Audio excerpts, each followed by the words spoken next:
Malam itu terasa begitu panjang. Namaku, Bella. Aku duduk di sudut kamar sambil memeluk perutku yang membesar. Usia kehamilanku sudah 7 bulan, tapi bukannya bahagia, hatiku justru hancur berkeping-keping. Suamiku, Rehan, lelaki yang pernah aku percayai sepenuh hati, telah mengkhianatiku. Dan yang lebih menyakitkan, dia melakukannya dengan Eva, tanteku sendiri. Semua dimulai 3 malam lalu. Eva datang ke rumah kami, katanya untuk menginap beberapa hari karena urusan kerja di kota ini. Aku menyambutnya dengan senyum hangat, seperti biasa. Eva adalah adik dari ibuku, usianya tak terpaut jauh dariku, hanya sekitar 5 tahun lebih tua. Aku selalu menganggapnya sebagai kakak, seseorang yang dekat denganku. Tapi malam itu, aku mendengar sesuatu yang membuat darahku membeku. Aku terbangun di tengah malam karena haus. Saat melangkah keluar kamar untuk mengambil air, aku mendengar suara dari kamar tamu, kamar tempat Eva seharusnya tidur. Pintu sedikit terbuka, dan aku melihat Rehan di sana. Bersamanya, di atas ranjang yang seharusnya hanya digunakan Eva. Aku tidak bisa bergerak, napasku tercekat. Rasanya seperti dihantam palu besar tepat di dadaku. Mereka tidak menyadari kehadiranku. Aku berbalik, berusaha tetap tenang, dan kembali ke kamar. Tapi malam itu aku tidak tidur. Aku hanya menatap langit-langit dengan air mata yang terus mengalir. Keesokan paginya, aku bersikap seolah tidak terjadi apa-apa. Eva sarapan dengan santai, sementara Rehan bahkan mencium pipiku sebelum pergi kerja. Hatiku semakin hancur melihat betapa mudahnya mereka berpura-pura. Tapi aku memutuskan untuk tidak langsung bertindak. Aku perlu waktu untuk berpikir. Hari-hari berikutnya, aku terus mengamati. Aku mulai menyusun rencana. Dalam pikiranku, aku tahu bahwa aku tidak akan membiarkan mereka lolos begitu saja. Aku akan membalas semuanya. Setelah kelahiran anakku, aku akhirnya mendapatkan kesempatan. Rehan pergi keluar kota untuk urusan pekerjaan selama beberapa hari. Eva sudah lama kembali ke kotanya, dan aku hanya tinggal berdua di rumah bersama bayi kecilku. Hari itu, Johan, kakak ipar Rehan, datang menjenguk. Johan adalah pria yang baik, tampan, dan perhatian. Dia selalu memperlakukan aku dengan hormat, berbeda dengan Rehan yang semakin lama semakin cuek. Kami duduk di ruang tamu, mengobrol santai. Bayiku tertidur di kamar. Aku merasa nyaman berbicara dengan Johan. Tanpa aku sadari, rasa frustrasi dan sakit hati yang selama ini aku pendam mulai keluar. Johan, apakah menurutmu Rehan pria yang baik? Tanyaku tiba-tiba. Johan tampak terkejut dengan pertanyaanku. Kenapa kau bertanya begitu, Bella? Aku menatapnya dalam-dalam, mencoba membaca reaksinya. Aku hanya merasa dia berubah. Dia bukan lagi Rehan yang aku kenal dulu. Johan menghela napas panjang. Aku tidak tahu apa yang sebenarnya terjadi antara kalian, Bella. Tapi kalau kau butuh seseorang untuk bicara, aku di sini. Kata-katanya membuatku menangis. Air mataku mengalir tanpa bisa aku tahan. Johan mendekat, duduk di sampingku, dan memegang tanganku dengan lembut. Bella, kau tidak perlu menahan semuanya sendiri. Katakan padaku, apa yang terjadi? Akhirnya, aku menceritakan semuanya. Tentang Rehan, tentang Eva, tentang malam itu. Johan mendengarkan dengan sabar, tanpa menyela sedikit pun. Setelah aku selesai bercerita, dia hanya menatapku dengan mata yang penuh simpati. Rehan tidak pantas mendapatmu, katanya akhirnya. Aku terdiam. Kata-katanya menggema di kepalaku. Malam itu, setelah Johan memastikan aku dan bayiku baik-baik saja, dia bersiap untuk pulang. Tapi saat dia berdiri di pintu, aku tiba-tiba menghentikannya. Johan, tunggu, kataku pelan.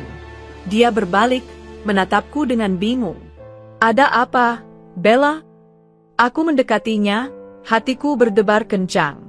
Aku tidak ingin sendirian malam ini. Bisakah kau tinggal? Johan tampak ragu, tapi akhirnya dia mengangguk.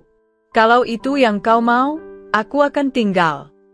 Kami duduk di ruang tamu, berbicara tentang banyak hal. Tapi semakin malam, suasana di antara kami berubah. Ada ketegangan yang sulit dijelaskan. Aku tahu ini salah, tapi rasa sakit dan pengkhianatan yang aku rasakan membuatku ingin membalas semuanya. Akhirnya, aku mengambil langkah yang selama ini hanya ada dalam pikiranku. Aku mendekat ke Johan, sangat dekat, hingga aku bisa merasakan napasnya. "Bella, apa yang kau lakukan?" bisiknya, suaranya bergetar. "Aku hanya ingin merasa dihargai," jawabku lirih. Johan tampak bingung, tapi dia tidak mundur. Dan malam itu, aku menyerahkan diriku pada amarah dan dendam yang selama ini menguasai hatiku. Keesokan paginya, Johan terlihat gelisah. "Bella, aku tidak tahu apa yang terjadi semalam, tapi aku harap kau tidak menyesal." Aku tersenyum tipis. "Tidak, Johan. Aku tidak menyesal. Tapi aku juga tahu bahwa ini adalah rahasia yang harus kita simpan." Dia mengangguk, meski matanya menunjukkan kebingungan. Setelah itu, Johan pergi, meninggalkan aku dengan pikiran yang bercampur aduk. Ketika Rehan pulang beberapa hari kemudian, aku bersikap seperti biasa. Aku tidak lagi merasa sedih atau terluka. Sebaliknya, aku merasa kuat. Aku tahu bahwa aku telah membalas dendam atas pengkhianatannya. Tapi di balik semua itu, aku menyadari bahwa dendam bukanlah akhir dari segalanya. Meski aku berhasil membalas perbuatannya, hatiku tetap merasa kosong. Rehan mungkin tidak akan pernah tahu apa yang terjadi antara aku dan Johan, tapi aku tahu bahwa pernikahan kami tidak akan pernah sama lagi. Dan mungkin, itulah harga yang harus aku bayar untuk dendam ini. Hari-hari setelah malam itu terasa seperti neraka dalam pikiranku. Setiap kali melihat Rehan, aku tidak bisa mengusir bayangan Johan dari kepalaku. Aku mencoba meyakinkan diriku bahwa apa yang kulakukan adalah pembalasan yang adil, tapi kenyataannya, rasa bersalah mulai menggerogoti hatiku. Rehan, seperti biasa, tidak menunjukkan perubahan. Dia masih pria dingin yang hanya berbicara ketika diperlukan. Tidak ada tanda-tanda penyesalan atas apa yang dia lakukan. Kadang aku bertanya-tanya, apakah dia benar-benar peduli pada keluarga ini? Suatu malam, saat dia sedang duduk di sofa dengan ponselnya, aku memberanikan diri untuk membuka percakapan. "Rehan, kapan terakhir kali kau benar-benar melihatku?" tanyaku datar. Dia mengangkat alis tanpa menoleh dari layar ponselnya. "Apa maksudmu?" Aku bertanya, "Kapan terakhir kali kau peduli pada aku atau anak kita?" Suaraku mulai bergetar. Rehan mendesah, meletakkan ponselnya. "Bella, aku bekerja keras untuk kalian. Apalagi yang kau mau?" Aku tertawa kecil, pahit. "Bekerja keras? Itu alasan yang kau pakai untuk mengkhianatiku, kan?" Wajahnya berubah pucat. "Apa maksudmu?" Aku berdiri, menatapnya tajam. "Jangan pura-pura, Rehan. Aku tahu apa yang kau lakukan dengan Eva. Aku melihat kalian malam itu, di kamar tamu kita." Rehan terdiam. Matanya bergerak gelisah, mencari-cari jawaban. Tapi sebelum dia sempat berkata apa-apa, aku melanjutkan. "Kau pikir aku tidak tahu? Kau pikir aku akan diam saja? Kau salah besar, Rehan," kataku dengan nada penuh amarah. Dia berdiri, mencoba mendekat, tapi aku mundur. "Bella, aku bisa jelaskan. Itu tidak seperti yang kau pikirkan." "Benarkah?" Aku tertawa sinis. "Jelaskan padaku, Rehan. Apa yang bisa kau katakan untuk membenarkan tidur dengan tanteku sendiri, di rumah ini, saat aku sedang hamil anakmu?" Rehan tidak menjawab. Dia hanya menunduk, seperti anak kecil yang ketahuan melakukan kesalahan. "Aku sudah selesai, Rehan. Aku tidak peduli lagi apa yang kau lakukan. Aku hanya ingin kau tahu bahwa aku tidak akan menjadi istri bodoh yang menerima semuanya begitu saja." Dia menatapku dengan mata penuh kebingungan. "Apa maksudmu, Bella?" Aku mendekat, hanya beberapa inci dari wajahnya, dan berbisik, "Aku sudah membalasmu, Rehan. Dengan Johan." Wajahnya berubah drastis. Mata yang tadinya kebingungan kini penuh dengan kemarahan dan rasa tidak percaya. Kau bercanda, kan? Tidak, Rehan. Aku tidak bercanda. Ketika kau pergi keluar kota, aku tidur dengan Johan. Aku ingin kau merasakan bagaimana rasanya dikhianati oleh orang yang kau percaya.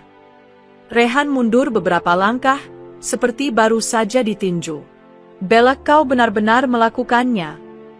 Ya, dan aku tidak menyesal, kataku dengan tegas, meskipun hatiku berdebar kencang. Dia berdiri diam untuk beberapa saat, lalu tiba-tiba melempar gelas yang ada di meja ke dinding. Suara pecahan kaca memenuhi ruangan. Kau gila, Bella. Apa yang kau pikirkan? Aku hanya melakukan apa yang kau ajarkan, Rehan. Kau bilang aku tidak cukup baik untukmu, jadi aku menemukan seseorang yang menghargai aku. Jawabku dengan nada penuh kemarahan. Dia mencoba mendekat lagi, tapi aku mengangkat tangan, menghentikannya. Jangan sentuh aku, Rehan. Kau tidak punya hak lagi atas diriku. Apa kau tahu apa yang sudah kau lakukan? Kau menghancurkan keluarga kita, teriaknya. Aku tertawa pahit. Keluarga kita sudah hancur sejak malam kau tidur dengan Eva. Jangan salahkan aku untuk sesuatu yang kau mulai, Rehan. Setelah itu, kami tidak berbicara lagi malam itu. Rehan pergi keluar rumah tanpa mengatakan kemana dia akan pergi. Aku hanya duduk di lantai, menangis dalam diam, sambil memeluk bayi kecilku yang tertidur di kamar. Keesokan harinya, Johan datang ke rumah. Wajahnya penuh kecemasan. Bella, apa yang terjadi?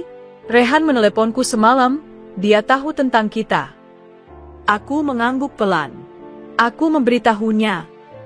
Johan terdiam, lalu menghela napas panjang. Bella, aku tidak tahu harus berkata apa. Aku merasa bersalah, tapi aku juga... Aku tidak menyesali apa yang kita lakukan, Johan, potongku. Tapi aku juga tahu bahwa ini tidak akan berakhir baik. Dia menatapku dengan mata penuh kesedihan. Aku hanya ingin memastikan kau baik-baik saja. Aku baik-baik saja. Aku hanya perlu waktu untuk berpikir. Setelah Johan pergi, aku mencoba menjalani hari-hariku seperti biasa. Tapi segalanya menjadi lebih rumit. Rehan mulai pulang larut malam, dan ketika dia di rumah, dia tidak berbicara padaku sama sekali. Suasana di rumah kami begitu tegang, seperti perang dingin yang tak berkesudahan. Suatu hari, Eva tiba-tiba muncul di rumah.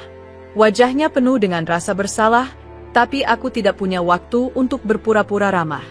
Apa yang kau lakukan di sini? Tanyaku dingin. Bella, aku ingin meminta maaf, katanya dengan suara gemetar. Aku menatapnya tajam. Maaf? Kau pikir maafmu akan mengubah apa yang telah kau lakukan?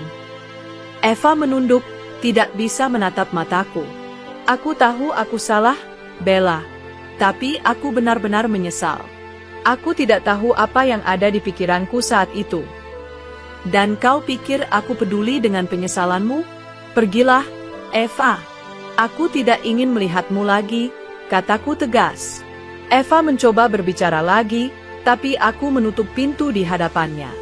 Air mata kembali mengalir di wajahku. Semua ini terasa begitu berat, dan aku tidak tahu sampai kapan aku bisa bertahan. Malam itu, Rehan pulang lebih awal. Dia masuk ke kamar dan duduk di tepi ranjang tanpa berkata apa-apa. Setelah beberapa menit, dia akhirnya berbicara. Bella, aku tidak tahu harus mulai dari mana, tapi aku ingin kita menyelesaikan ini. Aku menatapnya, mencoba membaca maksudnya. Selesaikan bagaimana, Rehan? Dia menghela napas. Aku tahu aku salah. Aku tahu aku menghancurkan kepercayaanmu. Tapi aku tidak ingin kehilangan keluarga ini. Aku tertawa kecil, tidak percaya dengan apa yang dia katakan. Keluarga? Kau bahkan tidak peduli dengan kami, Rehan. Kau hanya peduli pada dirimu sendiri. Aku tahu aku tidak pantas memintamu untuk memaafkanku, tapi aku ingin mencoba memperbaiki semuanya, katanya dengan nada tulus. Aku terdiam, bingung dengan perasaanku sendiri. Apakah aku masih mencintainya? Apakah keluarga ini masih layak untuk diperjuangkan? Aku tidak tahu, Rehan. Aku butuh waktu, jawabku akhirnya. Dia mengangguk pelan. Aku akan memberimu waktu, Bella. Tapi aku tidak akan menyerah. Malam itu, aku tidur dengan pikiran yang penuh. Masa depanku, masa depan anakku, semuanya terasa begitu abu-abu. Tapi satu hal yang pasti, apapun yang terjadi, aku tidak akan lagi menjadi korban. Waktu berjalan lambat setelah malam itu. Rehan terus berusaha menunjukkan penyesalannya, tapi aku tidak bisa melupakan apa yang dia lakukan. Setiap kali dia mendekat, bayangan pengkhianatannya bersama Eva menghantam pikiranku tanpa ampun. Meski kami masih tinggal serumah, hubungan kami semakin dingin. Aku lebih banyak menghabiskan waktu dengan bayiku, Alif. Dia adalah satu-satunya sumber kebahagiaanku sekarang. Namun, setiap kali aku melihat wajah kecilnya, ada rasa takut yang menghantui, takut bahwa semua ini akan berdampak padanya di masa depan. Suatu hari, aku memutuskan untuk pergi ke rumah orang tuaku bersama Alif. Aku butuh tempat untuk berpikir jauh dari Rehan. Aku hanya meninggalkan pesan singkat di meja makan sebelum pergi, aku butuh waktu. Jangan hubungi aku. Orang tuaku menyambutku dengan hangat, meski mereka bisa melihat ada sesuatu yang salah. Ibuku mencoba bertanya, tapi aku hanya mengatakan bahwa aku butuh waktu sendiri. Aku tidak ingin mereka tahu apa yang sebenarnya terjadi. Seminggu berlalu. Selama di rumah orang tuaku, aku mulai merasa sedikit lebih tenang. Tapi suatu pagi, Johan datang. Aku terkejut melihatnya berdiri di depan pintu. "Apa yang kau lakukan di sini, Johan?" tanyaku sambil memandangnya dengan curiga. "Aku mendengar kau di sini dari Rehan." "Dia khawatir," jawabnya dengan nada lembut. Aku mengernyit. "Khawatir? Dia punya nyali untuk merasa khawatir setelah apa yang dia lakukan." "Bella, aku tahu kau marah. Tapi aku di sini bukan untuk membela Rehan. Aku hanya ingin memastikan kau baik-baik saja." Aku menghela napas dan membiarkannya masuk. Kami duduk di ruang tamu, dan Johan terlihat gelisah. "Apa yang sebenarnya kau inginkan, Johan?" tanyaku akhirnya. Dia menatapku, matanya penuh emosi. "Bella, aku tahu ini sulit bagimu. Tapi aku merasa bersalah. Aku tidak ingin membuat situasi ini semakin buruk." Aku tersenyum pahit. "Johan, apa yang kita lakukan tidak hanya membuat situasi buruk. Kita menghancurkan segalanya." Dia terdiam, lalu berkata pelan, "Aku tidak menyesal tentang apa yang terjadi malam itu. Tapi aku juga tahu bahwa ini bukan jalan keluar yang benar." "Aku tahu," bisikku. "Tapi apa yang sudah terjadi tidak bisa diubah. Kita harus hidup dengan konsekuensinya." Percakapan kami terhenti ketika ibuku masuk membawa Alif. Johan berdiri, mencoba menghindari tatapan ibuku, lalu pamit dengan cepat. Setelah Johan pergi, ibuku mendekatiku. "Bella, apa yang sebenarnya terjadi? Kau terlihat begitu berbeda." Aku terdiam lama sebelum akhirnya menceritakan semuanya. Tentang Rehan, tentang Eva, tentang malam bersama Johan. Ibuku mendengarkan tanpa menyela, meski wajahnya menunjukkan kekecewaan yang mendalam. "Bella, kau tahu bahwa aku mencintaimu, kan?" katanya akhirnya. Aku mengangguk, air mata mulai menggenang di mataku. "Aku tidak tahu harus bagaimana, Bu. Aku merasa hancur." "Sayang, apapun yang kau lakukan, pikirkan masa depan Alif. Jangan biarkan dendam dan kebencian menguasai hidupmu." Kata-katanya terus terngiang di kepalaku. Malam itu, aku merenung. Apakah aku benar-benar ingin hidup seperti ini, penuh dengan dendam dan rasa sakit? Beberapa hari kemudian, Rehan datang menjemputku. Dia tampak lebih kurus dan lelah. "Bella, aku tahu aku tidak pantas memintamu untuk pulang. Tapi aku ingin kita mencoba lagi. Demi Alif," katanya dengan suara serak. Aku menatapnya lama, mencoba mencari ketulusan di matanya. Tapi meski dia terlihat menyesal, aku tidak yakin hatiku bisa memaafkannya. Aku akan pulang, Rehan. Tapi bukan untukmu. Aku pulang demi Alif, jawabku dingin. Dia mengangguk pelan. Itu sudah cukup bagiku. Kami kembali ke rumah, tapi segalanya tidak sama lagi. Aku mencoba menjalani hari-hariku dengan normal, tapi hubungan kami tetap dingin. Rehan terus berusaha mendekat, tapi aku menjaga jarak. Suatu malam, saat aku sedang menidurkan Alif, Johan menelepon. Aku ragu untuk mengangkatnya, tapi akhirnya aku menjawab. Johan, apa yang kau mau? Tanyaku tanpa basa-basi. Aku ingin memastikan kau baik-baik saja, jawabnya. Aku menghela napas. Aku baik-baik saja. Jangan khawatir. Bella, aku tahu kau mencoba kuat, tapi aku bisa merasakannya. Kau tidak baik-baik saja.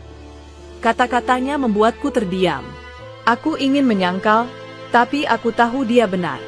Aku tidak baik-baik saja. Malam itu, setelah telepon dari Johan, aku duduk sendirian di ruang tamu. Rehan akhirnya mendekat dan duduk di sampingku. Bella, aku tahu aku telah menghancurkan segalanya. Aku tahu mungkin kau tidak akan pernah memaafkanku. Tapi aku ingin kau tahu bahwa aku benar-benar menyesal, katanya pelan. Aku menatapnya, mencoba membaca ketulusan di matanya. Rehan, penyesalanmu tidak akan mengubah apa yang sudah terjadi. Aku tahu, bisiknya. Tapi aku ingin mencoba memperbaiki semuanya, jika kau mengizinkanku. Aku terdiam lama sebelum akhirnya berkata, aku butuh waktu, Rehan. Aku tidak tahu apakah aku bisa mempercayaimu lagi. Dia mengangguk pelan. Aku akan menunggu, Bella. Aku akan menunggu selama yang kau butuhkan. Malam itu, untuk pertama kalinya, aku merasa sedikit beban di hatiku terangkat. Tapi aku tahu bahwa perjalanan ini masih panjang. Luka di hatiku belum sembuh, dan aku masih harus mencari cara untuk menemukan kedamaian. Namun satu hal yang pasti, aku tidak akan lagi membiarkan diriku menjadi korban. Aku akan berdiri tegak, untuk diriku sendiri dan untuk Alif.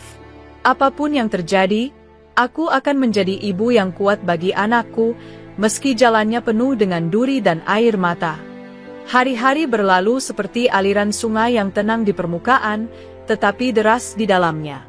Aku tetap menjalani rutinitas, mencoba menyesuaikan diri dengan kehidupan bersama Rehan yang kini terasa seperti dua orang asing yang tinggal di bawah atap yang sama. Setiap percakapan kami terbatas pada hal-hal penting. Tidak ada kehangatan, tidak ada tawa, hanya sebuah kewajiban yang dijalani tanpa emosi. Namun, ada satu hal yang selalu menjadi cahayaku, yaitu Alif. Senyumnya, tangisnya, bahkan cara dia memegang tanganku saat menyusu adalah pengingat bahwa aku harus terus bertahan. Untuknya, aku mencoba mengumpulkan serpihan-serpihan hatiku yang hancur. Suatu malam, aku sedang mengayun Alif di tempat tidurnya ketika Rehan masuk ke kamar. Aku meliriknya sekilas, tapi tidak berkata apa-apa. Dia berdiri di dekat pintu, tampak ragu untuk berbicara. Bella, katanya akhirnya, suaranya pelan. Apa? Jawabku singkat, tetap fokus pada Alif. Aku ingin membicarakan sesuatu, katanya sambil mendekat. Aku menghela napas panjang, meletakkan Alif yang sudah tertidur di tempat tidurnya. Apa yang ingin kau bicarakan, Rehan? Dia duduk di kursi di dekatku, memainkan jemarinya dengan gelisah. Aku berpikir untuk mulai dari awal. Aku mengernyit. Mulai dari awal? Maksudmu? Aku tahu aku telah menghancurkan segalanya. Dan aku tahu butuh waktu untuk mendapatkan kembali kepercayaanmu, jika itu mungkin. Tapi aku ingin mencoba, katanya dengan nada penuh harap. Aku tertawa kecil, penuh kepahitan. Rehan, kau benar-benar berpikir kita bisa kembali seperti dulu? Setelah semua yang kau lakukan? Aku tidak berharap semuanya kembali seperti dulu, Bella. Aku hanya ingin kita memiliki kesempatan untuk membangun sesuatu yang baru. Demi Alif, demi kita, jawabnya. Aku menatapnya lama, mencoba mencari ketulusan di matanya. Kau bilang ingin berubah, tapi bagaimana aku bisa percaya padamu, Rehan? Bagaimana aku bisa yakin kau tidak akan mengkhianatiku lagi? Dia menunduk, terlihat penuh penyesalan. Aku tidak punya jawaban untuk itu, Bella. Aku hanya bisa mengatakan bahwa aku benar-benar menyesal. Dan aku akan melakukan apapun untuk membuktikan bahwa aku serius. Aku menggelengkan kepala, air mata mulai mengalir di pipiku. Rehan, aku tidak tahu apakah aku punya kekuatan untuk mencoba lagi. Dia mencoba menyentuh tanganku, tapi aku menariknya. Beri aku waktu, Rehan. Aku butuh waktu untuk memikirkan semuanya. Dia mengangguk pelan, lalu pergi meninggalkan kamar. Setelah dia pergi, aku duduk sendirian di lantai, membiarkan air mataku mengalir. Beberapa minggu kemudian, Johan menghubungiku lagi. Awalnya, aku ragu untuk menjawab teleponnya, tapi ada sesuatu dalam diriku yang mendesakku untuk mengangkatnya. Bella, apa kabar? Suaranya terdengar lembut di ujung telepon. Aku baik, jawabku singkat. Aku tahu ini sulit, tapi aku hanya ingin memastikan kau tahu bahwa aku selalu ada jika kau butuh seseorang untuk bicara, katanya. Aku terdiam sejenak, mencoba menenangkan pikiranku. Terima kasih, Johan. Tapi aku tidak tahu apakah ini benar. Kita tidak bisa terus seperti ini. Aku tahu, jawabnya dengan nada penuh kesedihan. Tapi aku tidak bisa mengabaikanmu, Bella. Kau berarti bagiku. Percakapan itu berakhir tanpa kesimpulan. Setelah itu, aku mulai menjaga jarak dari Johan. Aku tahu bahwa melanjutkan hubungan dengannya hanya akan membuat segalanya semakin rumit. Di sisi lain, Rehan mulai menunjukkan perubahan. Dia lebih sering di rumah, mencoba terlibat dalam pengasuhan Alif.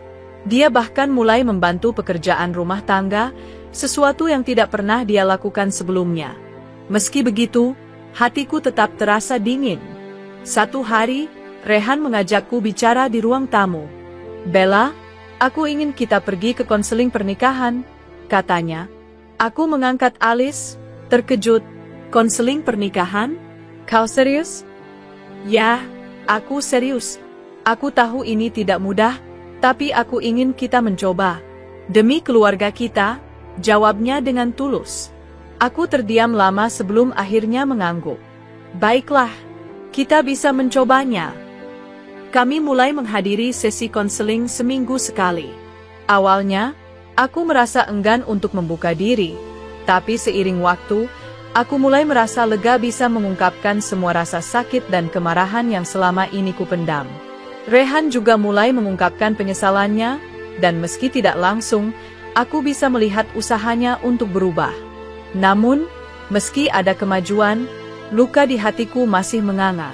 Aku tahu bahwa proses ini tidak akan mudah, dan mungkin butuh waktu bertahun-tahun untuk benar-benar memaafkannya. Suatu malam, saat aku sedang menidurkan Alif, aku menyadari sesuatu. Meski hidupku penuh dengan luka dan pengkhianatan, aku masih punya alasan untuk bertahan. Alif adalah alasan itu. Dan untuk pertama kalinya dalam waktu yang lama, aku merasa ada harapan di tengah kegelapan. Aku tidak tahu bagaimana akhir dari perjalanan ini, tapi aku tahu bahwa aku akan terus berjalan. Untuk diriku sendiri, untuk Alif, dan mungkin untuk kesempatan kedua yang sedang kupertimbangkan dengan hati-hati. Waktu terus berlalu. Konseling pernikahan yang aku jalani bersama Rehan mulai menunjukkan hasil, meski perlahan. Aku masih ragu untuk sepenuhnya membuka hatiku, tetapi aku bisa melihat bahwa dia benar-benar berusaha memperbaiki dirinya. Dia lebih perhatian, lebih sabar, dan sepertinya benar-benar ingin mendapatkan kembali kepercayaanku. Namun, meski di luar aku tampak menjalani kehidupan yang normal, di dalam hatiku masih ada perasaan yang tidak bisa kukendalikan. Johan. Aku berusaha menjauh darinya, tapi entah bagaimana, bayangan malam itu terus menghantui pikiranku. Ada perasaan bersalah yang tak bisa kuabaikan, tetapi juga ada rasa hangat yang aneh setiap kali mengingatnya. Aku tahu bahwa aku tidak bisa terus hidup seperti ini, di antara masa lalu dan masa kini, di antara dua pria yang pernah menjadi bagian dari hidupku. Suatu sore, aku sedang menidurkan Alif ketika teleponku berdering. Nama Johan muncul di layar. Aku menatapnya lama, ragu untuk menjawab, tapi akhirnya aku menyerah. "Halo," jawabku pelan. "Bella, aku ingin bicara denganmu." "Bisa kita bertemu?" tanyanya langsung.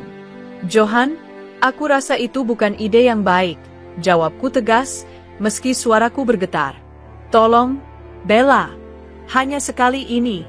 Aku hanya ingin bicara," desaknya. Aku menarik napas panjang, berusaha mengendalikan emosiku. "Baiklah, tapi ini yang terakhir." Kami bertemu di sebuah kafe kecil di luar kota. Aku sengaja memilih tempat yang jauh dari rumah, agar tidak ada yang mengenaliku. Saat aku tiba, Johan sudah menungguku. Dia berdiri ketika melihatku, senyumnya kecil tapi canggung. "Terima kasih sudah datang," katanya. "Apa yang ingin kau bicarakan?" tanyaku langsung, mencoba menjaga jarak. Dia terdiam sejenak, lalu berkata, "Aku tahu bahwa apa yang kita lakukan salah. Aku tahu itu. Tapi aku tidak bisa mengabaikan perasaanku, Bella. Aku mencintaimu." Kata-katanya membuatku terdiam. Aku tidak tahu harus berkata apa. Sebagian diriku ingin marah, ingin menyuruhnya pergi, tetapi ada bagian lain yang merasa tersentuh. "Johan, kita tidak bisa terus seperti ini," kataku akhirnya. "Aku mencoba memperbaiki pernikahanku. Aku tidak ingin menghancurkan semuanya lagi." "Aku tahu," katanya, suaranya penuh kesedihan. "Tapi aku juga tahu bahwa kau tidak bahagia, Bella. Kau mungkin mencoba, tapi hatimu tidak ada di sana."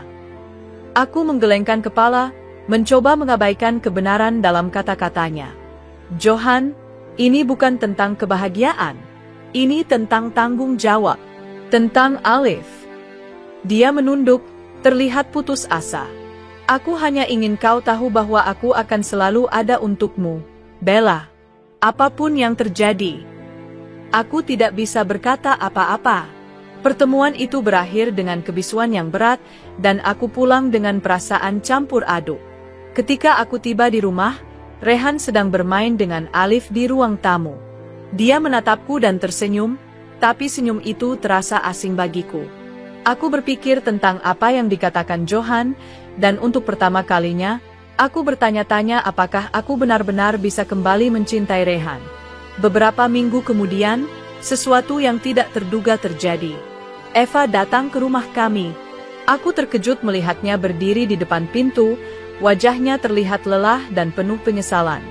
"Apa yang kau lakukan di sini, Eva?" tanyaku dingin. "Aku ingin bicara denganmu, Bella. Tolong, beri aku kesempatan," katanya dengan suara gemetar. Aku hampir menutup pintu di wajahnya, tapi ada sesuatu dalam matanya yang membuatku berhenti. Aku membiarkannya masuk, meski dengan enggan. Dia duduk di sofa, dan aku duduk di seberangnya, menjaga jarak. "Apa yang kau mau?" tanyaku tajam. "Aku tahu aku tidak pantas meminta maaf, Bella. Apa yang aku lakukan adalah hal terburuk yang bisa kulakukan padamu. Tapi aku ingin kau tahu bahwa aku benar-benar menyesal," katanya sambil menangis. Aku menatapnya dengan penuh kebencian. "Kau menyesal setelah menghancurkan hidupku? Setelah tidur dengan suamiku di rumahku sendiri?" Dia mengangguk, air mata mengalir di pipinya. Aku tidak tahu apa yang ada di pikiranku saat itu. Aku hanya ingin kau tahu bahwa aku menderita karena ini. Aku kehilangan segalanya, Bella." Aku ingin marah, ingin berteriak padanya, tapi yang keluar dari mulutku hanyalah, "Eva, penyesalanmu tidak akan mengembalikan apapun. Luka yang kau tinggalkan tidak akan sembuh hanya karena kau menangis." Dia menangis lebih keras, tapi aku tidak peduli. Setelah beberapa saat, dia pergi, meninggalkan aku dengan perasaan campur aduk. Malam itu, aku duduk di kamar, merenungkan semua yang terjadi. Aku merasa seperti berada di persimpangan jalan, tidak tahu kemana harus melangkah. Akhirnya, aku menyadari bahwa aku tidak bisa terus hidup seperti ini, dalam bayang-bayang masa lalu, dalam luka dan kebencian. Aku harus membuat keputusan. Bukan untuk Rehan, bukan untuk Johan, tapi untuk diriku sendiri dan untuk Alif. Aku tidak tahu apa yang akan terjadi selanjutnya, tapi aku tahu satu hal. Aku harus menemukan cara untuk melepaskan beban ini dan memulai hidup baru, dengan atau tanpa mereka. Hari-hari berlalu seperti biasanya, tetapi hatiku terasa semakin berat. Semua perasaan bercampur menjadi satu: luka, penyesalan, kemarahan, dan kebingungan. Aku tahu, cepat atau lambat, aku harus membuat keputusan yang akan mengubah hidupku dan Alif. Malam itu, aku duduk di kamar sambil memandangi Alif yang tertidur pulas di ranjang kecilnya. Wajah polosnya adalah satu-satunya hal yang memberiku kekuatan untuk terus bertahan. Aku tahu bahwa aku tidak bisa terus membiarkan diriku terjebak dalam kekacauan ini. Aku memutuskan untuk berbicara dengan Rehan. Dia berhak tahu apa yang ada di pikiranku. Aku menemukan keberanian dalam diriku, meski hatiku berdebar kencang. Rehan, panggilku ketika dia sedang duduk di ruang tamu, membaca koran. Dia menoleh, terkejut melihatku mendekat. "Ada apa, Bella?" Aku duduk di seberangnya, mengambil napas dalam-dalam. "Kita perlu bicara." Dia meletakkan koran dan menatapku dengan serius. "Tentu. Apa yang ingin kau bicarakan?" "Aku sudah memikirkan ini selama berminggu-minggu," kataku, suaraku sedikit gemetar. "Tentang kita, tentang pernikahan ini." Dia menegakkan tubuh, jelas merasa tegang. "Lalu, apa keputusanmu?" Aku menatap matanya, mencoba mencari kata-kata yang tepat. "Rehan, aku tahu kau telah berusaha berubah, dan aku menghargainya. Tapi aku tidak yakin bisa mencintaimu lagi. Luka yang kau tinggalkan terlalu dalam." Dia terdiam lama, lalu mengangguk perlahan. "Aku mengerti, Bella. Aku tidak bisa memaksa perasaanmu. Tapi aku ingin kau tahu bahwa aku menyesal atas semuanya." Air mata menggenang di mataku. "Aku tahu, Rehan. Aku tahu kau menyesal. Tapi penyesalan itu tidak cukup untuk menyembuhkan hatiku. Aku butuh ruang untuk menemukan diriku sendiri lagi, untuk menyembuhkan." Dia menunduk, suaranya bergetar ketika berkata, "Jadi kau ingin kita berpisah?" Aku mengangguk pelan. "Ya, aku rasa itu yang terbaik untuk kita berdua, dan untuk Alif." Malam itu, kami berbicara panjang lebar tentang bagaimana ke depannya. Rehan setuju untuk memberikan aku hak asuh penuh atas Alif, tetapi dia juga ingin tetap menjadi bagian dari hidup putra kami. Aku setuju, karena bagaimanapun, Alif berhak memiliki seorang ayah. Beberapa hari kemudian, aku mengemasi barang-barangku dan meninggalkan rumah itu bersama Alif. Rasanya berat meninggalkan tempat yang penuh dengan kenangan, baik yang indah maupun yang menyakitkan. Tapi aku tahu bahwa aku harus melangkah maju. Aku menyewa sebuah apartemen kecil di pinggiran kota, cukup jauh dari tempat tinggalku sebelumnya. Di sana, aku mulai membangun hidup baru bersama Alif. Aku kembali bekerja sebagai penulis lepas, sesuatu yang dulu selalu menjadi passionku.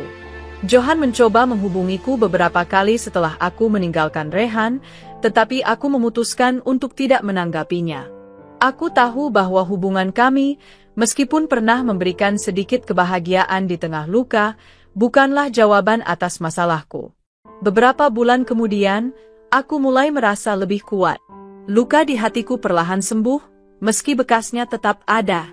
Aku menemukan kebahagiaan dalam hal-hal kecil, senyuman Alif, suara ketukan keyboard saat aku menulis, dan sinar matahari yang menyusup melalui jendela apartemenku. Satu hari, ketika aku sedang mengantar Alif ke taman bermain, seorang wanita mendekatiku. Dia tersenyum ramah dan memperkenalkan dirinya sebagai Laila, seorang ibu tunggal yang tinggal di dekat apartemenku. Kami mulai berbicara, dan aku merasa nyaman dengannya.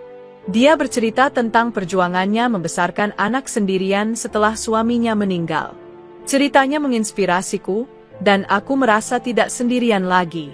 Seiring waktu, Laila menjadi teman dekatku. Dia adalah sosok yang memberiku semangat untuk terus melangkah, untuk melihat masa depan dengan harapan. Beberapa tahun kemudian, aku menerbitkan sebuah buku yang terinspirasi dari perjalanan hidupku. Buku itu menjadi pengingat bagiku bahwa meskipun hidup penuh dengan luka dan pengkhianatan, selalu ada kesempatan untuk memulai lagi. Kini, aku melihat masa depan dengan mata yang berbeda. Aku tidak lagi terjebak dalam bayang-bayang masa lalu. Aku adalah seorang ibu, seorang penulis, dan seorang wanita yang berhasil bangkit dari keterpurukan. Dan aku tahu, meskipun perjalanan ini tidak mudah, aku telah menemukan diriku kembali. Aku telah menemukan kebahagiaan dalam kebebasan, dalam cinta yang tulus untuk diriku sendiri, dan dalam harapan untuk masa depan yang lebih baik. Tahun-tahun berlalu, dan aku terus melangkah maju. Hidupku bersama Alif berjalan damai, meski penuh perjuangan. Dia tumbuh menjadi anak yang cerdas dan penuh kasih sayang. Setiap hari, aku bersyukur atas keberadaannya yang menjadi alasan terbesarku untuk bertahan, bahkan saat dunia terasa runtuh. Rehan tetap hadir dalam kehidupan Alif. Dia menepati janjinya untuk menjadi ayah yang baik, meskipun hubungan kami tetap terbatas pada komunikasi yang formal. Aku tidak lagi menyimpan kebencian terhadapnya. Luka yang dulu ia tinggalkan perlahan sembuh, meski bekasnya tetap ada sebagai pengingat bahwa aku pernah bertahan dari badai yang hampir menghancurkanku. Johan, di sisi lain, telah benar-benar hilang dari kehidupanku. Aku mendengar kabar bahwa ia pindah ke kota lain dan menikah. Aku tidak tahu apakah itu keputusan yang dibuat untuk melupakan aku atau untuk memulai kembali, tapi aku mendoakan yang terbaik untuknya. Hubungan kami, meski salah, mengajarkanku tentang apa artinya kesalahan dan pembelajaran. Namun, kebahagiaan sejati tidak datang dari orang lain. Aku menyadarinya ketika aku berdiri di tengah keramaian peluncuran buku keduaku. Buku itu bukan hanya hasil dari kerja keras, tetapi juga perjalanan panjang untuk menemukan diriku sendiri. Aku menulis tentang kekuatan seorang wanita, tentang luka yang berubah menjadi kekuatan, dan tentang harapan yang tidak pernah padam. Di antara para tamu, aku melihat sosok yang familiar. Laila, sahabatku, melambaikan tangan sambil tersenyum lebar. Di sebelahnya, seorang pria berdiri, menatapku dengan tatapan hangat. Aku mengenalnya dari pertemuan singkat di taman, seorang duda yang sering mengajak anaknya bermain bersama Alif. Namanya Faris. Selama beberapa bulan terakhir, kehadirannya menjadi bagian kecil tapi penting dalam hidupku. Faris tidak mencoba menggantikan siapapun. Dia datang dengan tenang, memberikan ruang bagiku untuk menjadi diriku sendiri. Tidak ada desakan, tidak ada harapan yang dipaksakan. Hanya sebuah kehadiran yang menguatkan. Setelah acara selesai, dia menghampiriku sambil membawa Alif yang tertidur di pelukannya. Acara yang luar biasa, Bella, katanya sambil tersenyum. Terima kasih sudah datang, jawabku, merasakan kehangatan yang jarang kurasakan sebelumnya. Kami berjalan bersama keluar dari gedung, langkah kami lambat di bawah sinar bulan.